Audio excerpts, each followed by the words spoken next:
Ô, Sérgio, e como é que encontra esses campos, cara? Quais são? Por exemplo, o pré-sal aqui no Brasil é quantos quilômetros para dentro do mar?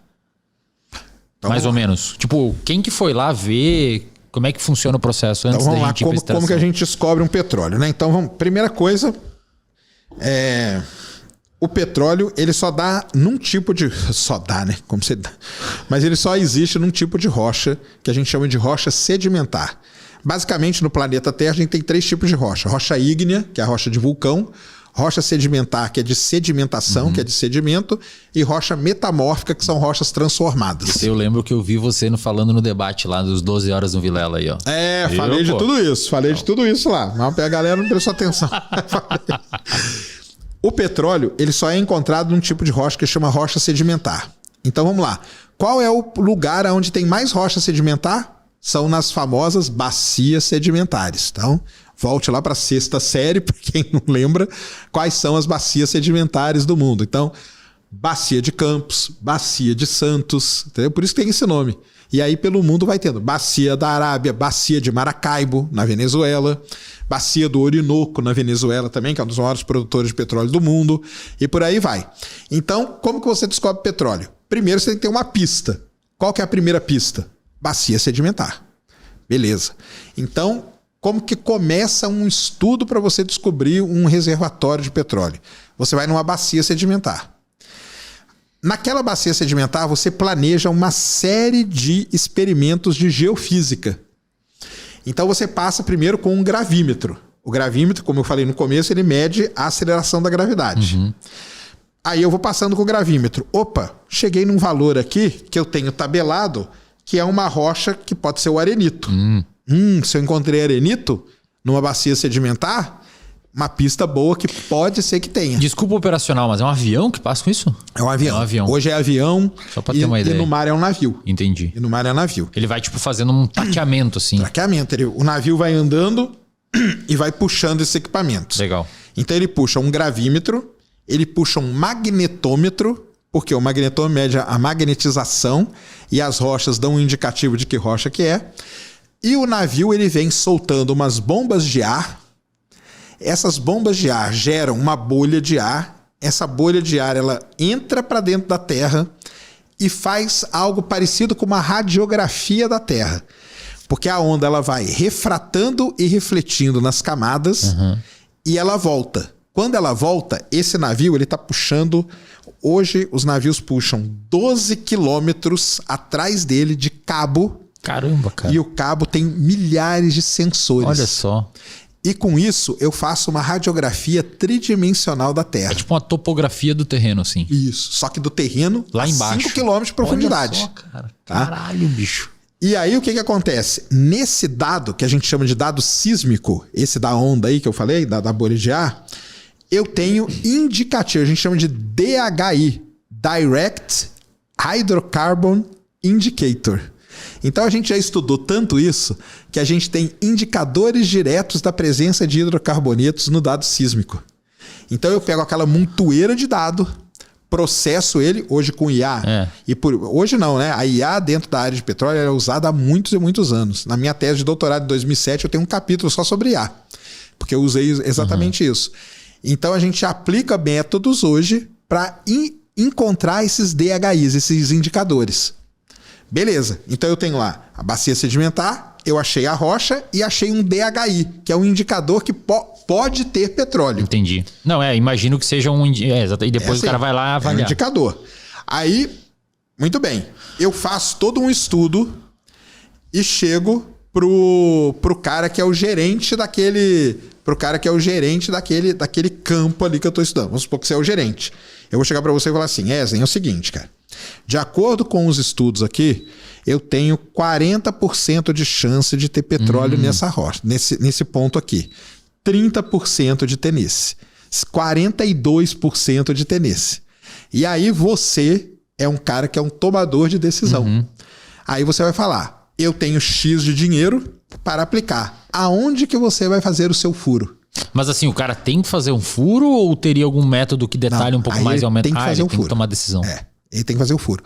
Vamos lá agora, presta atenção que eu vou falar. Na fase exploratória, exploratória, que é essa que eu estou explicando, é a exploratória, tá? A taxa de acerto é na casa dos 30%. Tá, mas assim, o furo que ele tá fazendo, porra, é baixo, hein, cara? Considerando a grana que tem que colocar É baixo ali. pra caramba. Oh, mas assim... Aliás, se você chegar numa empresa de petróleo e falar que você acerta 35%, você tem o maior salário do mundo. Ganha um caminhão de dinheiro, tá maluco? Exatamente. Mas assim, esse furo que os caras vão fazer tem que montar toda a plataforma, todo aquele rolê lá? Todo. Caramba, aí chega um bicho. navio, sonda que a gente chama, e aí ele faz um furo que a gente chama furo poço exploratório. Então, eu cheguei lá com o mapa para você e você decidiu, vamos furar aqui esse cara que deu 45%, que é o que deu mais probabilidade. Você vai lá e desce seu poço. É um poço só que você faz, chama-se poço exploratório. Chegou, opa, achei o petróleo. Tem mesmo. Quer dizer que aqueles 45% agora viraram 100%. Entendeu?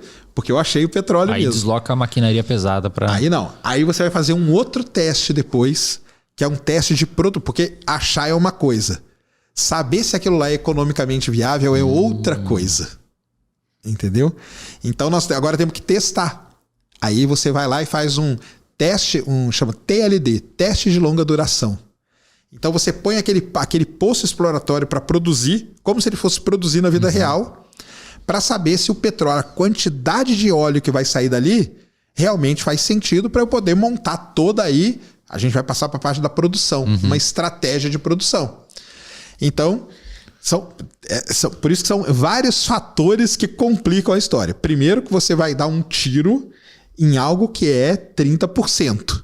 Eu falei 40, mas 40 é muito alto, não existe isso. É 30, 32, entendeu? É nessa média. Você vai dar esse tiro. Se você achar, não quer dizer que aquilo lá vale a pena explorar. Você tem que fazer esse teste. Se passar pelo teste, aí eu tenho um reservatório de petróleo. Aí eu descobri um reservatório. Perfeito. Entendeu? Aí agora eu vou para a próxima etapa, que é bolar uma estratégia de produção. Aí eu começo a fazer outros furos. Alguns eu faço errado de propósito para poder delimitar onde que está o corpo de petróleo. Então eu faço errado mesmo. Ele delimita aquele corpo e aí eu bolo uma estratégia. Como que eu vou produzir aquele reservatório? Que aí é uma outra parada bem mais complexa. E aí uma coisa que o pessoal fala é o seguinte. Então, na fase exploratória, que é esse primeiro poço, a taxa de acerto é na casa dos 30%. Na fase de produção, aí é quase 100%, porque aí eu já conheço, entendeu? Então tem essa diferença aí para o pessoal entender. Então é basicamente isso que acontece. E aí eu vou lá agora e vou começar a produzir aquele campo. Como que eu vou produzir? Quantos poços eu vou fazer? Eu vou precisar injetar alguma coisa? Porque aquela cena clássica de você bater e o petróleo jorrar não existe mais, infelizmente. E outra, 5 km de distância, cara, é 5 km de profundidade. Pois é. 6, 7 às vezes. Pois é um puta de um buraco, né? Não é um buraquinho. Então, o petróleo hoje não tem nenhum lugar do mundo que você bate um negócio e o petróleo jorra daquele jeito. Que lá é uma coisa antiga, que é até legal da gente citar, né? Que é, isso eu tô falando da parte... E como que o pessoal descobriu petróleo antigamente? Pois é. Primeiro, vazamento. Então, o petróleo, ele vazava naturalmente. Entendeu? Porque eram os reservatórios que estavam aqui aflorando, né? Perto da terra. Então, às vezes, aparecia uma rachadura na rocha e o petróleo começava a aflorar. Aí o cara estava andando, via aquela piscina. Aí era uma piscina mesmo. Uma piscina de coisa preta. Aí, como que ele testava? Tacava fogo. Tacava fogo. Aí, às vezes, ele tacava fogo. Aí tem várias histórias e lendas que surgem. Porque, às vezes, ele tacou fogo num poço. E o fogo não apaga. E aí o fogo ficava. Anos e anos aquele negócio pegando fogo. O cara, caramba, o que eu fiz aqui e tal, entendeu? Aqui no Brasil tem um caso muito legal que eu participei, que foi lá na bacia do Jequitinhonha. Para quem não sabe, a bacia do Jequitinhonha é no norte de Minas. É um lugar onde a gente produz petróleo em terra no Brasil. Como que foi descoberto lá? Desse jeito. Olha só. O cara, um poço, aí o cara tacou fogo, começou a pegar fogo, o fogo não parava. Os caras falavam, cara, quando eu cheguei lá, o cara falou assim pra mim, tem um demônio aí, cara, não chega aí perto. Você viu o fogo pegando? Claro, ué. Ficava pegando fogo sem parar. O cara falou pra mim que tinha um demônio. Ele falou, não vai lá, cara, tem um demônio aí. Eu falei, demônio, cara? Tem demônio não, fica tranquilo, cara. Não, vai ter um demônio aí, cara. Esse fogo fica aí o tempo todo. Porque ele tacou fogo num poço de petróleo, cara. Aí você tem que fazer toda uma estratégia para tirar aquele, para tampar, limpar. É uma confusão. Mas acabou que por conta disso, nós descobrimos na bacia do Jequitinhonha um reservatóriozinho ali de petróleo que dá ali uma grana pra galera que produz, entendeu? Então, antigamente era assim. E uma outra maneira, só para fazer essa volta aí no tempo, que vale a pena falar, é por um estilo de terreno o pessoal descobria petróleo.